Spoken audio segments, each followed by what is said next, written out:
விஷுவலைசேஷன்றது ஒரு அருமையான விஷயங்க.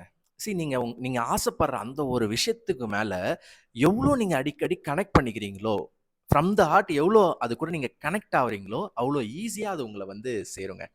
இது நம்ம காம்படிட்டிவ் எக்ஸாம்க்கும் பொருந்தும்.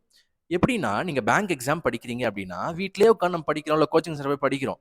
பட் என்னைக்கா ஒரு நாள் வந்து ஒரு பக்கத்துல இருக்க பேங்க், நீங்க ஐபிபிஎஸ் படிக்கிறீங்கன்னா, ஒரு இந்தியன் பேங்க் போங்க, கனரா பேங்க் போங்க. அங்க ஒரு கேஷியர பாருங்க. அங்க ஒரு ஆஃபீசர் என்னலாம் பண்றாருன்னு, நீங்க அந்த சீட்ல உட்கார்ந்து இருக்க மாரி விஷுவலைஸ் பண்ணுங்க. அடிக்கடி பண்ணுங்க. நீங்க ஒரு டிஎன்பிஎஸ்சி பண்றீங்கன்னா, போய் ஒரு விஏஓ பாருங்க. ஒரு டெப்டி கலெக்டர் எல்லாமே ரீச்சபிள் தாங்க. போய் அந்த இடத்துல தூரத்துல இருந்தாச்சும் பார்த்து, நீங்க உங்கள இமேஜின் பண்ணுங்க அந்த சீட்ல. எல்லா எக்ஸாமுக்கும் இது பொருந்தும். ஓகே. அப்படி பண்ணும்போது உங்களுக்கே ஒரு ரெஸ்பான்சிபிலிட்டி வரும். ஒரு பவர் வரும். ஓகே அந்த இடத்துல நான் இருக்க போறேன். அப்ப நான் இன்னும் படிச்சு தான் ஆவணும் அப்படின்னு நீங்க உங்களே செல்ஃப் பூஸ்ட் பண்ணிப்பீங்க. எந்த ஒரு வீடியோஸோ, எந்த ஒரு கோட்ஸோ தேவையில்ல.